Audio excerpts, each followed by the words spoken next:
It should be obvious that we cannot solve a crisis with the same methods that got us into it in the first place. This is a last chance saloon. Because if we don't really take the decisions that are vital now, it's going to be almost impossible to catch up. We will end the moratorium on extracting our huge reserves of shale, which could get gas flowing as soon as 6 months. If unprecedented changes are not made and made soon, there will be irreversible damage to the planet. Zero carbon. East Talk.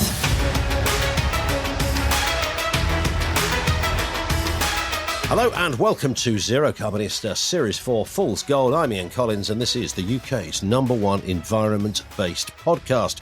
If it's green, it is in. And Dale, we would be failing like utter fools. In fact, we could almost do an entire episode just on the weather. Oh man, it's incredible. I mean, the climate apocalypse is what it looks like to me, and it's right here, right now. It's shocking, and how anybody can still deny that. And I'm thinking of people like Mike Graham, who I was just talking to on his new TV show, how anybody can say this stuff is made up and exaggerated by the BBC and scientists and stuff like that. Honestly, I don't understand, and I think actually it's dangerous, and I've said it before, it should be illegal. It's interesting, isn't it? Because and we've got some questions on all of this as well, and they come through all the time. Just to define, we know it's hot. The common response that comes through is, yeah, no shit, Sherlock, it's summer. Yeah, I know. I mean, this is... it's like denial bingo, this. You can keep doing this all day long. It was 1976. It's denial Groundhog Day because they say the same things all of the time, you know, and the statistics just keep racking up. We had the hottest July globally ever, or the hottest temperature ever globally. That was the first week of July. And these temperatures were the highest in 120,000 years, not just since recordings were been made, which was like 1850. I mean, you know, they're relatively off the charts. And you can see what's happening in Europe now, wildfires and incredible oppressive heat, record numbers of people in A&E in Italy and stuff like that. A report out last week saying 60,000 people in Europe died last year from these extreme weather events. And it will be more this year because it will be hotter. And then a NASA scientist comes out a couple of days ago and says, this is the coldest summer you will ever experience. If you're alive today, this is the cold one. Remember it, because they're only getting hotter from here. And that's a stark warning. That's an incredible warning. Honestly, we've been talking about this for a long time in the environment movement, me and you, but in the environment movement, about how bad things could be. We're seeing it now, and it's just beginning. What happens? And again, these are the sort of questions that are coming through. What happens if next year it's not as hot? they will say. What do we do with all of this kind of energy and information, which I think is, clearly by anybody's standards, it's helpful and almost crucial to talk about this, which is why this podcast comes into its own at times like this. But people who don't follow this story say, well, hang on, two things. If it's the hottest for 120,000 years, that means it has been this hot before and we cope with it. No, it means it's never been this hot before in 120,000 years. Or, maybe what you're saying is before 120,000 years ago it was hotter. I don't know how they arrived at that date. Honestly, cut some kind of, geological kind of record carbon dating. Who knows? But look, if it's not as hot next year, we should be happy. But I know what will happen. People like, Mike Graham, people on the right wing of media and TV will say, see, all of that stuff was just scare stories. It's not that bad. It's just another summer. But the data screams at us the complete opposite. This is a trend. The trend is upwards. Even if you have the odd blip downwards, the trend line is upwards. We're heading for off the charts. We're heading for 3 degrees global temperature rise. We think 1.5 will be bad. That's what was set at the Paris Accord. That won't be great, but it will be livable. 3 degrees, we don't really know. Any moment now, we could trigger a runaway event, a positive feedback loop of climate events that feeds itself and just drives this thing, accelerates it. Beyond what we're seeing today and the scenes we're seeing today, I mean, they're just crazy when you look at them, the vast scale of wildfires and simply unlivable conditions for so many people. Anybody with a health condition, is really at risk from the temperatures that we're seeing today across the world. Hundreds of millions of people are affected right now by extreme heat. Another point that keeps coming through from people saying, well, hang on, we use less of all the shit that causes this. So why are we concerned? Surely it's getting better. The very thing that is claimed to cause this, we use less of. So why is it getting worse? I think that's to not understand the very simple premise of all of this is not driven by what we use immediately. It's been driven by the last 150, 200 years of the mass burning of fossil fuels. That's building up in the atmosphere. CO2 is building up. That's working like a blanket to heat and eventually cook the planet. And so what we do now, maybe less than what we did 10 years ago, but it's not enough. We've got to get down to net zero so that we stop increasing the problem. Once we get there, we've then got to reduce what's in the atmosphere to try and dial it back a bit. But it really doesn't matter if we're using less than we used 10 years ago. If we're still pumping the stuff into the atmosphere, we're adding to the problem, which is where this whole harebrained scheme from Rishi Sunak to drill in the North Sea comes in. Why on earth, in the face of all of this, is he wanting to drill for more fossil fuels to throw on this fire? And this week, the OBR, which is the Office of Budget Responsibility, reported to the government to say it will cost twice as much to stick with fossil fuels as it will cost to transition to green energy. So there's no economic argument for what he's doing at all. In fact, quite the opposite. The economic argument is also the climate argument. Move to green energy as fast as possible. Can I just put my I love Rishi Sunak hat on for a second? Yeah, go for it. I found a wink. I had to send off for it to the Conservative Party to get one, but it arrived this morning, so I'm just going to lob that on. Even then, I bet they had to hunt around for it. Yeah, I think they made it. I don't think it existed. But they said, for this podcast, we'll make anything. So they sent it over. It's firmly affixed on said head. The question is this. Look, so I'm Rishi Sunak. I don't want to go down in history as the twat that f***ed up the entire planet. Why would I not be adhering to what you're saying, Dale, if it was true? Why would I be drilling for oil if I thought it was going to cause more of a problem? Why would I want to cull humans and the planet and all its plant life just for the sake of what? What's in it for me? Re-election. Well, he's got all chance of that, hasn't he? Exactly, and he's desperate, and so they're turning this into a culture war.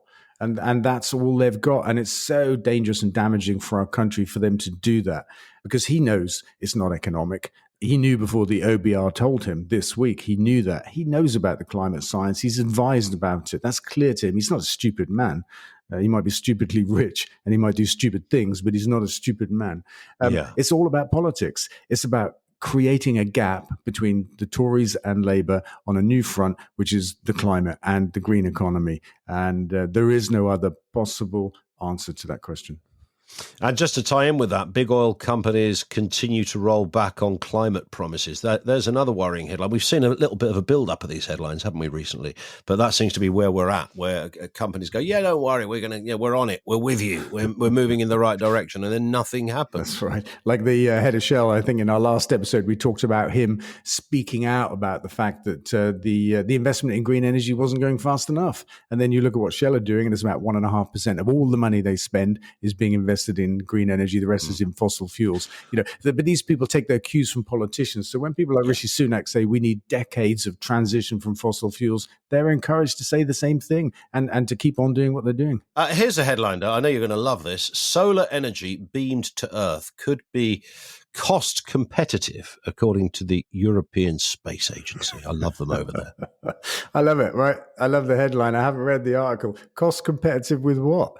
Solar energy made on the ground? Let's just make it here, right? Because it's already the cheapest form of energy we can make. What more do we want? It's already miles cheaper than fossil fuels, and the investment gives us 2.5 times as many jobs and twice as much GDP growth. Why do we need to send rockets into space to build this stuff, this sci-fi beaming of solar power into space? And what could go wrong with that, right? Yeah. What are these guys? They just dream stuff up, don't they, in a cupboard somewhere? Do you know what I mean? Yeah. In terms of, renewables, though, I mean, in solar and wind, and I know we kind of sort of labour this point a bit, and I feel almost stupid labouring it, but it is worth saying for anyone at the back who's new to this or slow to this or impenetrable to this, it's just worth reiterating that why would you want to drill for oil with big plant and machinery and the dirt and the grime and the filth and the expense and the pollution, when the sun and the wind, in terms of their initial source, are free? Now, that's surely, like a 6-year-old would get that, right? Every time I say that sentence, I think I've got something wrong. But that's what you have been arguing against. Like it's like saying, no, that is a black wall. No, it's a white wall. No, it's black. And that's Definitely white. And that's a big hole in the ground. Why are we doing this? Indeed. Right? Yeah. But look, also fossil fuels are a single-use fuel. It's not language you hear very often, but I think it's important that we make it stick. It's a single-use fuel. You burn it and it's gone. You've got to drill some more. Wind energy, solar power, all forms of renewable. The key is in the name. The name I used to find too long and boring, renewable energy. Do you know what I mean? But it's never going to run out. FFS, that's it. It's forever fuel versus single-use fuel. Well, that's an easy choice, surely. And it's cheaper. This forever stuff is cheaper. I mean, you have to be mad to say, let's choose fossil fuels. Add in the climate crisis, and you have to be truly mad to choose fossil fuels. We had a text from Mac in the week at work who said, if the planet is heating up, isn't that good news for solar panels? I like the logic, Dale. No, it's not. It's not good news. Well, I mean, it's more free juice, isn't it?